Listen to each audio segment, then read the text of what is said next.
Hai, Assalamualaikum.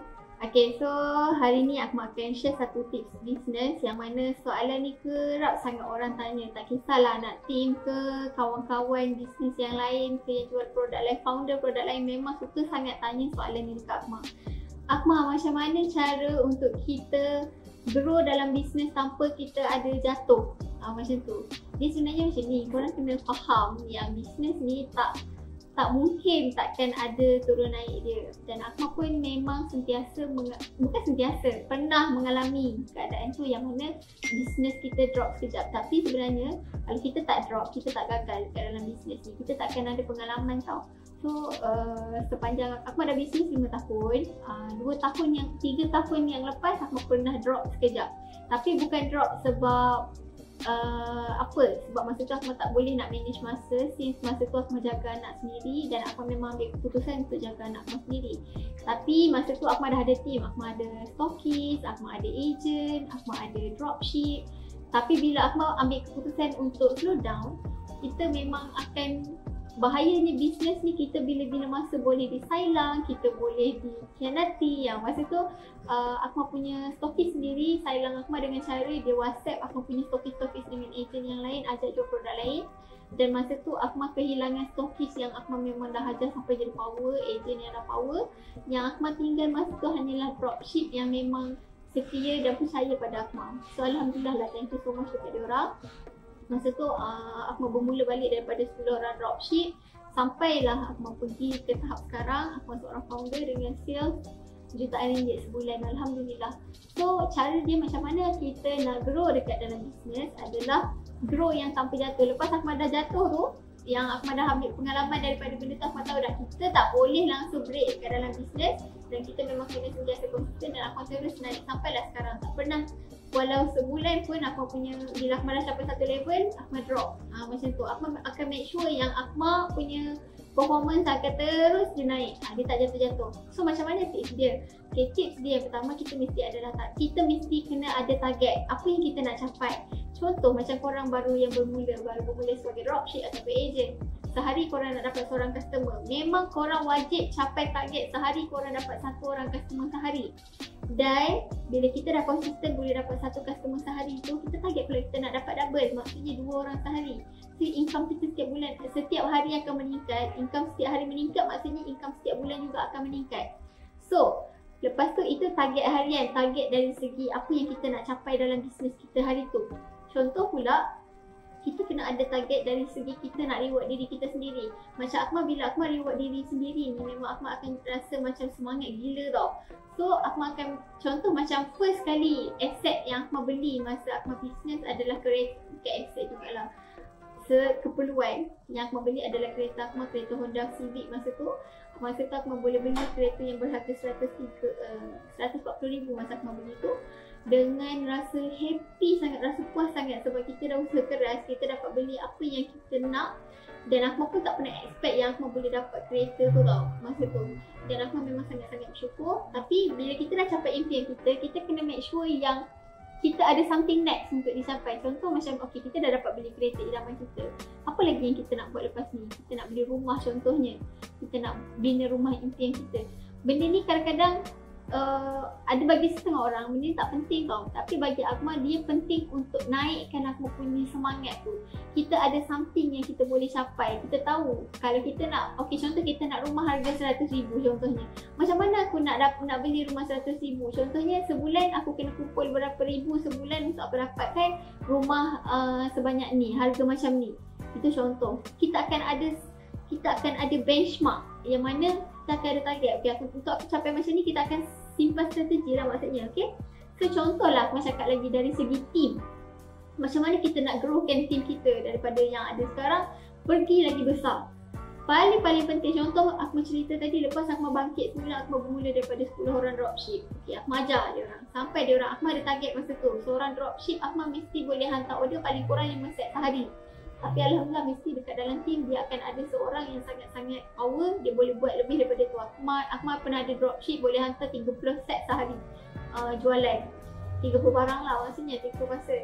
So lepas tu Akmal akan next month Akmal target, semua dropship aku dah kena upgrade agent dah. Macam mana aku nak ajar dia orang jadi, nak upgrade dia orang jadi agent. So Akmal ajar tips-tips. Dia orang suruh dia orang apa? Sales banyak lagi supaya dia orang ada modal untuk dapatkan barang. So dekat situ barang kita akan makin banyak keluar. Lepas tu macam stokis. Lepas dia orang dah boleh jadi ejen, okey Akmal target pula. Okay, ejen ni Akmal nak upgrade dia jadi stokis supaya dia lagi power. So stokis kita tahu apa yang kita nak ajar supaya dia boleh jadi stokis. Apa yang kita nak tunjuk dekat dia supaya dia boleh pergi ke next level. So faham tak dekat situ? Nampak tak cara Akmal adalah bukannya setakat Akmal nak grow dari segi apa yang Akmal nak beli. Apa yang Akmal nak capai, berapa sesi Akmal nak buat je. Tapi Akmal target untuk growkan individu-individu yang ada bersama dengan Akmal juga. Kita ada ilmu, kita tahu, kita pun dah capai ke korang lah. Korang dah capai ke tahap stokis ke leader ke. Korang tahu macam mana korang pergi ke level tu. Korang sebenarnya boleh je ajar orang-orang dekat bawah korang ni, tim-tim korang ni untuk sama je jadi macam korang. So kita grow sama-sama lah, macam tu. Next, lagi satu lagi yang paling membuatkan kita akan sentiasa motivated tanpa kita pernah rasa selesa adalah kita target untuk memberi manfaat kepada orang di sekeliling kita. Kita akan rasa sangat happy bila kita berniaga untuk kita bahagiakan orang-orang yang kita sayang. Macam Akmal sendiri contohlah, korang tahu kan daripada mula bisnes, Akmal berkahwin dengan husband Akmal, kita orang ada masalah kewangan. Masa tu kebengangan Akmal adalah duit tak cukup nak makan hujung bulan, sampai tahap Akmal tak boleh nak duduk serumah dengan husband. Akmal tak boleh jumpa dia hari-hari. Dah kahwin ni tapi tak boleh jumpa hari-hari, kita orang PJJ. Lepas tu duit nak makan tak cukup, sampai satu tahap Akmal nak balik Pahang nak jumpa dia. Akmal kerja kat KL dulu, dia duduk kat Pahang. So kita orang seminggu sekali je jumpa. Sampailah satu tahap Akmal tak ada duit nak bayar tambang bas dah nak balik jumpa dia. Akmal terpaksa skip minggu tu balik, tak boleh nak jumpa dia dah. Akmal terpaksa bekerja OT supaya Akmal dapat duit tambahan. So masa tu lah Akmal rasa kebengangan Akmal, yang mana Akmal memang rasa macam sangat-sangat stres. Semata-mata sebab duit kita tak boleh nak happy dengan husband kita, tak boleh nak jumpa dia selalu.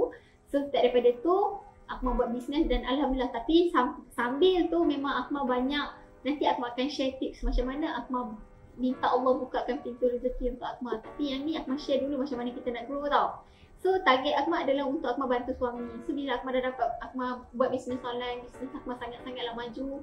Bulan pertama pun Akmal dah dapat, daripada Akmal nak RM500 sebulan, Akmal dapat RM5,300. Next month Akmal dapat RM8,000. Next month lagi Akmal dapat RM13,000. Next month lagi Akmal dapat RM20,000. Nampak tak Akmal grow? Sebab apa Akmal grow? Sebab Akmal sangat-sangat orang yang sangat konsisten. Akmal sangat-sangat orang yang berstrategi. Maksud strategi tu, bila Akmal dah capai satu level tu, Akmal akan make sure yang Akmal akan usaha lebih untuk Akmal dapat next level. Dia macam ni, satu lagi yang paling penting bila yang korang buat bisnes online ni, bila korang jual produk dan produk tu repeat order dia tinggi, memang best. Sebab contohlah kalau bulan pertama korang dapat, contoh macam Akmal, bulan pertama Akmal dapat RM5,300 tu daripada 100 orang customer gitu kan. 100 lah, Akmal bagi tu contoh je, 100 orang customer. 100 orang customer ni bila produk tu bagus, next month dia akan repeat order. So contohlah kita letak 50% je repeat order, RM5,300 bahagi dengan 50% adalah RM2,000 lebih. So nampak tak, income kita setiap bulan akan makin bertambah bila kita sentiasa konsisten cari customer yang baru. Ditambah pula dengan kita ni dah ada customer sedia ada yang akan repeat order dengan kita.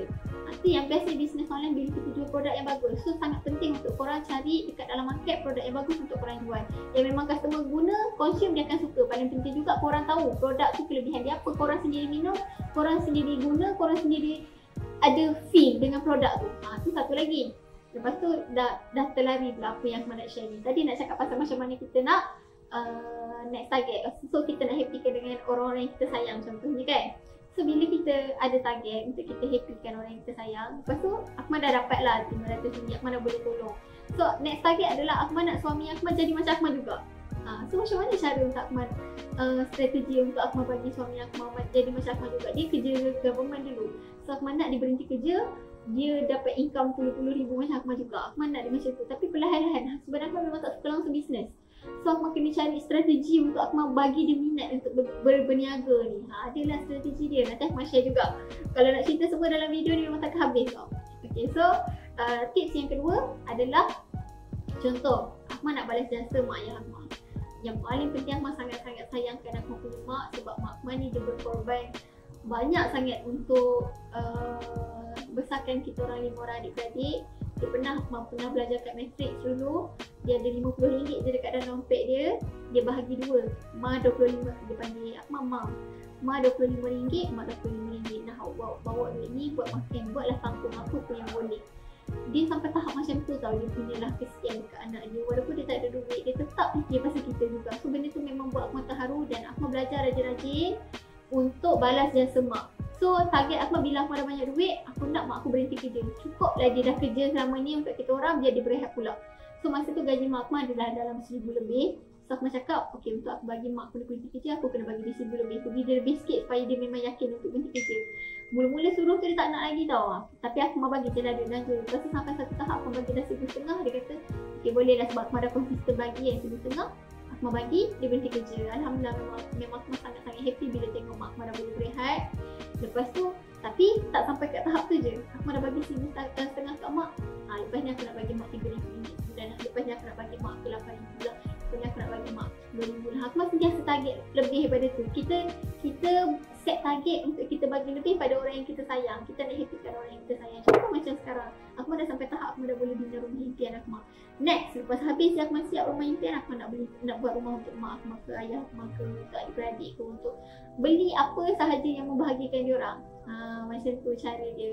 So dengan cara macam tu yang kita akan sangat-sangat happy. Contoh lagi satu, bab zakat, bab sedekah. Makin banyak duit kita, makin banyak income kita, makin banyak kita boleh bagi manfaat kepada masyarakat, kepada orang sekeliling, kepada agama. Contoh macam dari segi bayar zakat, bermula dulu kita boleh bayar zakat RM300, RM400, RM500. Sampai satu tahap bila income kita makin naik, kita boleh bayar sampai beribu-ribu duit zakat.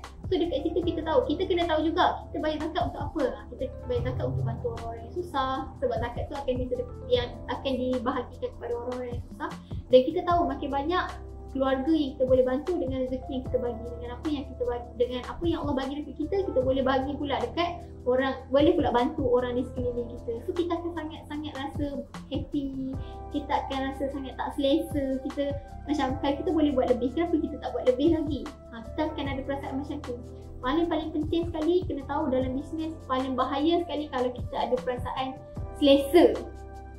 Bila kita ada perasaan selesa ni, dia akan buatkan kita jadi malas, kita demotivated, kita dah tak rasa macam high energy, kita akan rasa macam cukuplah apa yang aku ada ni. Once kita rasa kita macam cukuplah apa yang kita ada ni, memang kalau nak ikutkan contoh ni, kalau korang dah ada simpanan sampai puluh-puluh ribu, ratus-ratus ribu yang korang tak pernah expect selama ni, korang akan rasa macam mungkin dah selesa sangat dah, seronok sangat dah dengan apa yang korang ada. Tapi kita memang tak boleh, sebab dalam hidup ni dia tak ada istilah kita goyang kaki lepas tu duit masuk, tak ada. Kita nak kekalkan apa yang kita ada dan kita nak go ke next level, kita memang kena sentiasa usaha. Tak ada istilah kita boleh berehat. Bukan kita tak bersyukur dengan apa yang kita ada, tapi kalau kita boleh capai lebih dan kita boleh bagi manfaat kepada lebih ramai orang dengan apa yang kita capai, why not kita teruskan? Kenapa kita nak berhenti, betul? So dengan cara macam tu kita akan grow. Dan paling penting kalau kita nak grow, kita kena beri manfaat. Beri manfaat kepada siapa? Kepada anak tim kita, kepada keluarga kita, kepada family kita, kepada ibu bapa kita, kepada agama, kepada masyarakat. Allah akan bagi rezeki yang melimpah ruah pada kita, sebab Allah tahu kalau dia bagi kita rezeki tu, kita akan manfaatkan untuk orang sekeliling kita. Kadang-kadang ada setengah orang yang Allah rentak rezeki dia. Sebab apa? Sebab Allah dah bagi, kau cuma guna untuk diri kau sendiri, kau cuma guna untuk kemewahan kau sendiri, tapi kau tak bagi manfaat langsung kepada orang sekeliling. Kau tak berjuang pun untuk orang-orang sekeliling, untuk happykan orang. Itu tips dia hari ni. InsyaAllah nanti aku akan share lagi tips bisnes yang mana korang boleh tanya di DM Instagram, ataupun yang mana yang dah kenal aku boleh WhatsApp personal. InsyaAllah aku akan bercerita pasal macam mana kita nak berjaya dalam bisnes daripada kosong sampailah kita boleh jadi someone yang sangat berjaya di masa hadapan. Semua orang boleh berjaya, yakin pada diri sendiri. Okay? Assalamualaikum.